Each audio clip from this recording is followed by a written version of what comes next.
From the downtown studios of the Oklahoman, I'm Enterprise intern Braden Long here with a few health professionals to talk college mental health. Right here I'm with the director of the University of Central Oklahoma Center for Counseling and Wellbeing, Julia Reed, executive director for Mental Health Association Oklahoma, Mike Brose, and via Skype, Trevor Richardson, the assistant director of Oklahoma State University's counseling services as well. How is everybody today, guys? Doing well? Great. We're good. Doing well. All right, so we're here to really chat about an increasing issue here in Oklahoma, nationwide, really being college mental health. It's a big issue at OU right now and across campuses, really statewide. I mean, I visited each respective campus at OSU and UCO as well. Really just talking about what our newest generation, the transitional age adults, as I know, Mike, you like to call it, are facing right now. And really, Julia, can you tell me what you're seeing on UCO's campus right now in terms of just counseling services and numbers? Sure. At our counseling center, we've seen almost double the numbers in this last year. And some of that, I think, is a trend within the national environment that people as a whole are under more stress. Mm-hmm. We have a lot more first-generation students coming to college. We have a lot more people who are working either full-time or part-time and going back to college. We have people majoring in double majors to try to shorten that time. We have students incurring on average $28,000 in debt over the course of their college experience. And I think when you add all that up for a population that is already at risk for mental illness, we know that most mental illnesses will kind of present themselves by the time people are 25. So when you add all that up, you have this environment of students who are really struggling with managing their stress, with managing their mental health, not necessarily mental illness, but mental health as a whole, and being successful in college. So I think most of us, I know at UCO, we do some things around prevention and we do some things around intervention to try to decrease the numbers that we see in intervention. We do the prevention. Does that make sense? Yeah, I understand what you're saying. Trevor, what are you seeing in Oklahoma State as well? A similar reflection of what Julie is talking about at UCO? Very similar, very similar. And I like the distinction that she made that as far as just struggles, not all of it has to be necessarily mental illness, but we see the same type of numbers that are increasing here at Oklahoma State, and find a lot of incoming freshmen have already been in services somewhere, and so they're more likely to come and utilize our services once they get on campus. So I think that's another area where we've seen a big spike. What do you see most whenever you're going through, when you're seeing kids come or students come through, Julia, Mike, or Trevor? Trevor, let's go ahead and stay with you. On Oklahoma State's campus, with freshmen, sophomores, and the rest, what are you seeing most, highest amongst them? If I had to say just one issue, it's going to be the anxiety, high stress is going to be the main, the biggest presenting concern out of all the students that we come through our door. There are a lot of other concerns that they come in with, but out of all of those, if it was just going to be one, that's going to be the main thing, because it gets back to what Julia was talking about with just the high amounts of stress in general, and then it can work itself into more significant anxiety in that way. Mike, what are you seeing with Mental Health Association Oklahoma? A similar trend? I know you deal with more than just transitional age adults, but just across the state in general. Yeah, again, I think that, again, it's been pointed out, again, I think the culture is beginning to change, especially with our younger population in terms of their willingness to come forward. And I think when you hear the two schools here, they're trying to create a culture and an atmosphere where the students will feel comfortable and welcome. And so a lot about even that initial step that students take, how they're greeted, how they're received, where the services are located, how that works when they make that initial call. It's so hard for these students or anyone to do and to make that first step. So how that happens. So you see and here these colleges and universities are really trying to create an atmosphere where this is a part of the total educational experience. And I think that that's going a long ways. And again, the chicken and the egg, is it increasing? Or is it that we're creating more opportunities and the culture is beginning to change where young people or students are coming forward? I don't know that we're totally clear on that, but I think that maybe both of those things might be at work. Julia, same question for you both. Trevor, what you're seeing most at UCO, and like Mike just said, the chicken or the egg, what do we really think is going on? We see our highest ones are stress, depression, sleep, and anxiety, so the same thing that Trevor's seeing. And I joke about how they're really close cousins. When you're stressed, you're not sleeping as well, so then you get more depressed, so then you sleep more, so then you get anxious because you aren't passing your classes or whatever.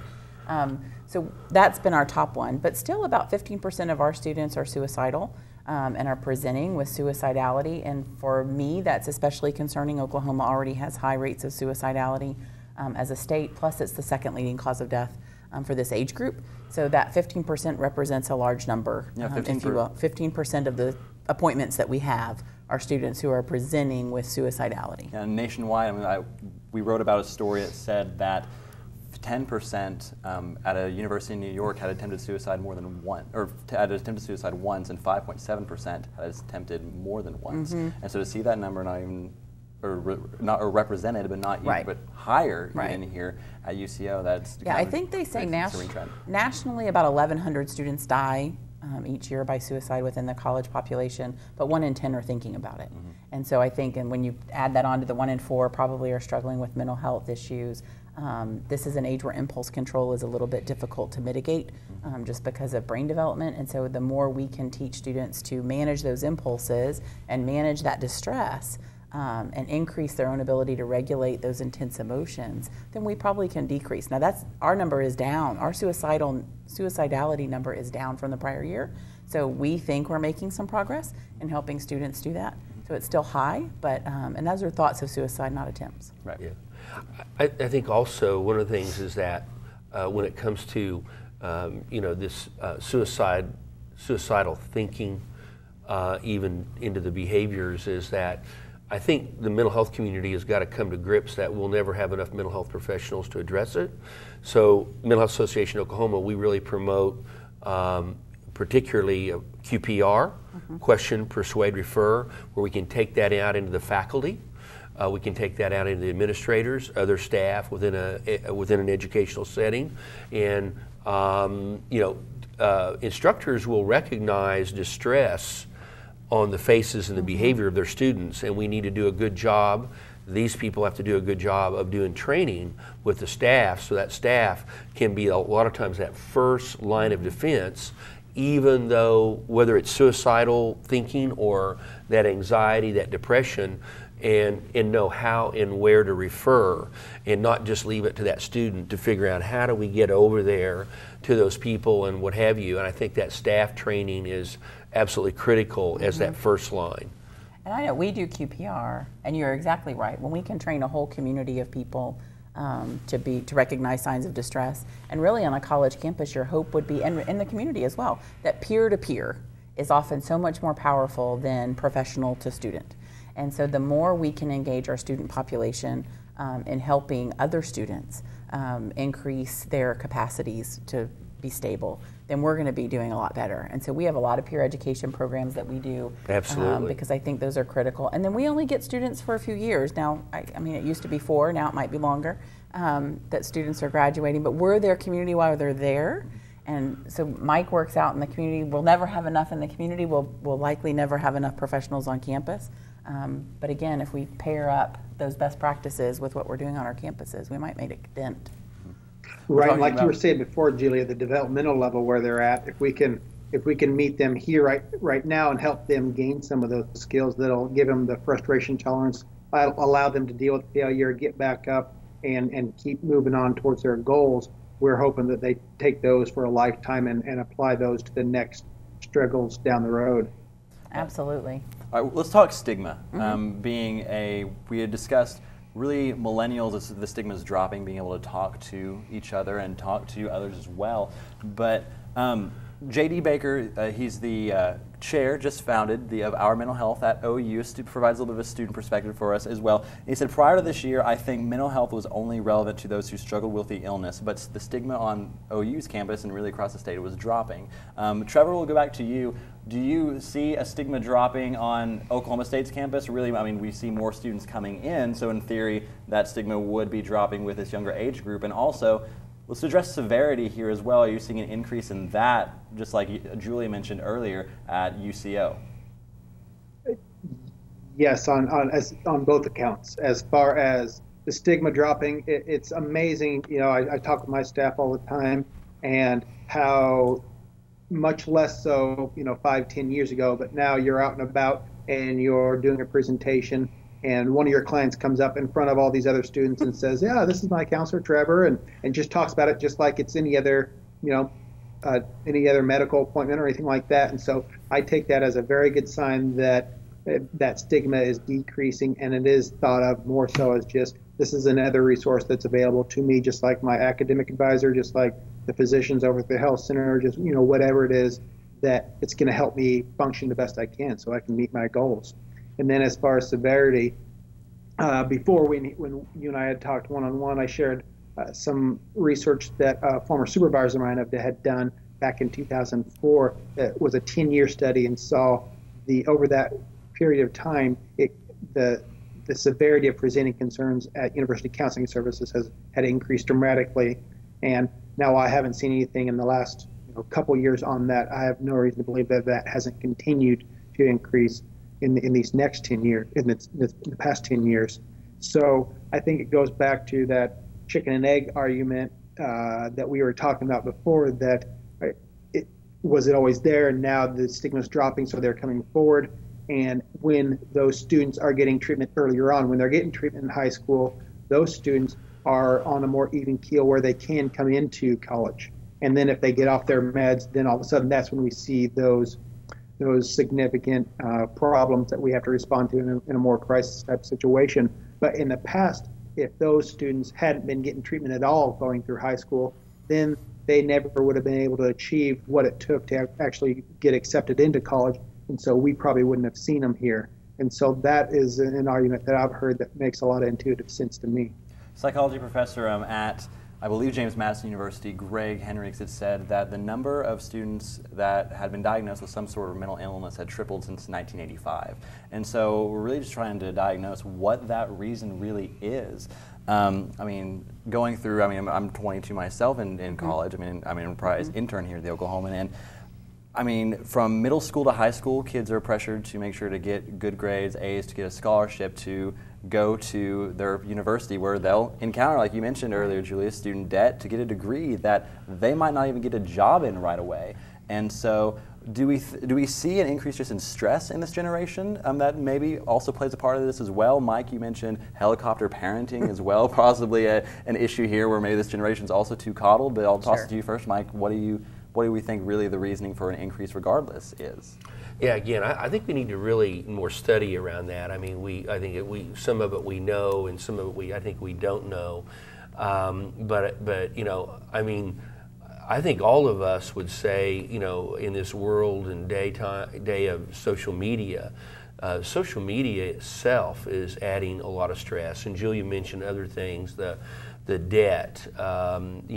We have a lot more students now who are married, so they've got this whole layer of this other relationship while they're trying to study. That's going to be a factor. And we haven't mentioned yet, but I think we need to mention in college environments and settings, a lot of times alcohol consumption is very much a part of the culture and accepted ways, and that oftentimes ties into self-medication. Oftentimes other substances are used and experimented with, both illegal and prescribed in college settings, what have you. And so all of these things start to interact and intertwine with each other, and again, you get students who are carrying a full load and they're working full time. I mean, you see that more and more. Used to be you went to school full time and you didn't work full time. Now you're seeing that adds, just puts, all of this adds up. It's a fast-paced life, and it adds to it, and that affects all of us at whatever age it may be in terms of our well-being and our wellness and how we're doing. So I think it's a convergence of a lot of different things. Yeah, it's definitely a really tangled web. I mean, I don't think that there's any one cause. I mean, I would agree. And then we bring these students, and it's always been this way, that students leave their community and come to a new community that is the college campus. So having resources there, I think, is incredibly important because you feel safe there, and that's where you're supposed to be learning how to use resources, whether that's a textbook or a physician or a faculty member or a peer. I mean, that's where it is. A second thing that I think really contributes is we're doing a better job of teaching everyone that the brain is a part of your body. For a long time, we thought that those behaviors that were related to mental illness were sometimes something just crazy people did. But now we know, and in terms of diagnoses increasing, we look for those kinds of mental health things because we know that they're connected to health things. And that if we don't address one, we don't address the other. And then with substance abuse on campus, I think it's really important that students understand drinking makes those problems come back stronger and harder. And so how do we help you learn to be developmentally appropriate in some of your experimentation, if you will. Prescription drugs are rising, use of and I know on our campus we've got these little pharmaceutical bags from one of the companies that if students will give those to us, we put water in and you throw them away, and then at least we remove some of those, reduce the impulse to use some of those things, if you will. But I think it's just such a tangled web.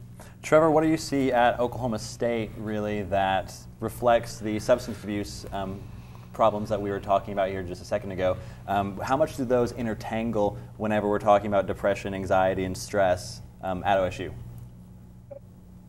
Way too much, unfortunately, because we've seen numbers rise again this year on just transports to the ER, as far as, that might be alcohol poisoning or they're just incapacitated to the point where they can't take care of themselves.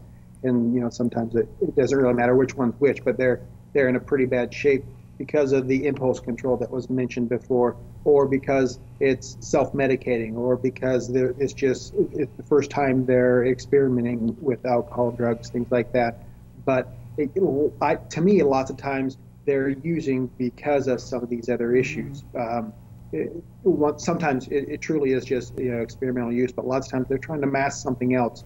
And we're fortunate enough to have licensed drug and alcohol counselors on campus, and they work real hard to try and get out during Alcohol Awareness Week and try and do some prevention on how students, if they're going to use, can use more wisely, I guess I should say, because I don't know using wisely if that goes exactly together, but use more wisely so that way they're using more in moderation, educating them on what a real drink is, because that's one thing that one of our substance abuse counselors had gone out and worked with Residential Life group recently, and she was just teaching them how to measure an appropriate drink, and she said they were amazed at how small actual drink was. And here we are, up in Stillwater, so Eskimo Joe's cups are pretty popular, and that's just one drink. Well, not exactly. Let's try and look at an ounce of alcohol or 12 ounces of beer, and look at what that really means and how that affects the body, how that affects the brain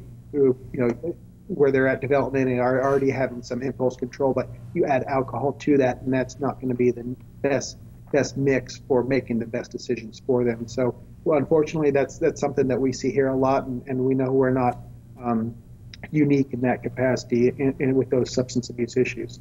And Julia, go go ahead. Those substance abuse behaviors then filter over into other things, not just academics, but with sexual assault on campus, with making threats on campus. I mean, very often sexual assaults are tied with alcohol use, and so how do we? It's this whole education around all of it, and I think it's imperative that universities know kind of the needs and address those needs from the place that students are coming, so that we can keep the students at the center of making progress in this work. Mike, I know we were talking about sexual assault and being a part of this conversation as well before we started here. So go ahead and tell me your thoughts on that as well and what we're seeing across the state with that. Yes, I mean, Julia hit right on it, where substances, alcohol in particular, are oftentimes intertwined with sexual assault. And I think that, again, this is a new emerging sort of an awareness growing that campus life, that there is a certain, pretty shocking, all the studies, a pretty shocking number of commonness of some types of sexual assault on campuses. And I think that also in terms of how we respond and deal with victims, and the allowing, encourage them, and how they're received coming forward, which it becomes a huge mental health issue that they need assistance with and help with. And I think college campuses across the country are struggling to really come to grips with this. And I think I think we're going to see in the next year, 2 years, there's going to be a lot more about that. And it's going to have to be addressed probably a lot more aggressively than it is right now. Just like dominoes, one effect after another after another. Mm-hmm. And I think with mental health, substance abuse, sexual assaults, all of it, you start on both ends. You have this side where you're educating, how are we going to change the culture? So like, do we do bystander intervention stuff? Do we, you know, all of these, do we change victim blaming language? We do all this prevention stuff on one side. Then we have to treat the people who've been affected by all those things at the same time. Yeah. And where colleges, I think, struggle sometimes is we don't always have enough people to do all of those things. So you do everything that you can to bring in your partners in the community and to utilize the staff and the students to the best of your ability. Trevor, we'll go back to you. You brought up programs at Oklahoma State University and really outreach that you're doing. Go ahead and tell me the rest of what you're doing on campus, what can be done, and what really universities can do in the future or should do to help address mental illness on campus. Well, we have the QPR. We have staff that are trained in that. That was mentioned before. We have substance abuse counselors that go out and do awareness weeks, that do presentations to high-risk students on campus, specifically, you know, those freshmen, sophomores, and then working with Greek houses, working with athletics, all that type of stuff. Trying to reaching out and doing the best we can for the education to do the prevention part of it. As far as the bystander intervention, we've got some great peer mentors that are housed through our health center that go out and do talk on sex education, on substance use, and just mental health in general on at what point is it going to be appropriate to be making referrals. And then our counseling staff here just do hundreds of different outreach presentations every year on healthy relationships, on anxiety, on time management, on stress, on all types of different things. But it comes back to just, you know, how do you take care of yourself? How do you make sure that you're doing a good job of keeping yourself well so that you can, again, be working towards those long-term goals that you have. So it's pretty wide-ranging. And then get back to what we referred to before, as far as then sometimes people will follow us back after a outreach presentation, and then, all right, there's services that they learned about that we can provide now, and that helps to fill us up real quick. And then we run into what Mike's referring to as far as we're just not having enough staff to deal with it. And unfortunately, we ran into that this past semester. We got up to about 80 people on our wait list, and we know that's not uncommon at all. But it just, when you're helping professionals like we are, you want to help each and every one of those individuals, and you don't want them to have to wait one day, and when they're having to wait weeks, it doesn't feel quite right. And we want to do the best we can to get the word out there, so that way resources are continued to be dedicated toward this very, very needed area. One of the students that was featured in our article in the Sunday Oklahoma a couple weeks ago was Derek Lehman, and he had tried to make an appointment back in September with OU's services, and it's not that for lack of effort, for lack of trying or anything like that, but he couldn't get in until November 12th, which was a big issue that I found really across the state, going to all these campuses and seeing what was the problem for students trying to get help as well. Julia, what would you like to see going forward, and tell us a little bit more about specifics about UCO as well? And one thing I'd like to add on the waiting list, the nice part about campuses, and I think community behavioral health too, we can get creative. So like on our waiting list, we invite all of them to participate in any of the groups that we have. So we have trauma recovery groups, we have substance abuse recovery group, we have an anger management group, a stress group, a emotion regulation kind of group. So if you're on the waiting list, you can still come, and those are clinicians that lead those groups. So it's really important to me that we educate students that just because, and we do that when they come in, so we try to do that. UCO has a lot of really fun programs, and we stole some ideas from OSU actually. They have a really great relaxation space that Trevor didn't talk about. But trying to teach students how to calm down from the inside out. And so trying to teach a lot of mindfulness skills to students. We integrate that in almost everything that we do everywhere that we go. So we have coloring sheets in the waiting room, we have biofeedback stuff in the waiting room. We invite students to come do it before they take an exam, before they go do an interview, whatever it is, just to drop in and do those kinds of things. So that's one thing. We just came off of our finals week, and so we do a lot what we call Be Mindful. We do yoga after dark, and we have the therapy dogs, and we have some other programming to try to, again, how can we reduce the stress and anxiety so that next time it's not like it was, so that you learn to manage it well, and kind of with each time you're experiencing that stress, you have more success at overcoming it. Mike, what would you like to see from Mental Health Association Oklahoma perspective, statewide perspective, universities get better at and do and continue? Well, one of the things Julia mentioned this earlier, but I want to highlight it. And while it's statistically a very small percentage of individuals who, again, when we talk about a more serious type of mental illness, schizophrenia, that the onset is late teens and early 20s, very, very commonly. And while the numbers in total are relatively, comparatively low, it is one of the most devastating, potentially devastating illnesses. But the technology and the know-how and the treatment is there, and if it's handled well and done with best practices in mind, and it used to be, well, if a student had during their college years had a psychotic break, that's the end of their college life. And we know now, again, National Institute for Mental Health has a program, FIRST, that's running out, where if you, the right medication at the right dosage, psychotherapy, family education, all kinds of different supports around that person, that it can be potentially the first and last psychotic break, and the person has a great chance of returning to their baseline, and they can continue in their college preparation towards their college career and towards their life's vocation. And so that's a big deal. And again, small numbers relative, but very potentially devastating. And we hear that story over and over and over again. And I think that's beginning to change. And it's something that we can continue to work on. And to tag on to what you said, those same skills are what every college student needs. So when we have kids who go hospitalized for suicidality, psychosis, and for us, when they come back, we started doing RAP plans, which is Wellness Recovery Action Plans. Really, it's anything anybody would need. What are you going to do when you have a bad time? How do you know when you're approaching a crisis? Who are your people? What are you going to do if those people aren't available? So it's really just planning and helping all students, because the same thing that'll work for somebody who's experiencing schizophrenia and crisis works for a student who's worried about an exam coming up. And I think that when we look at students as a whole and give them the tools that they need, that's what college is about, getting you the tools that you need for life. And if I can teach you how to do that now, then you will be the best employee ever, and you'll have a well-balanced life. All right, last word, Trevor.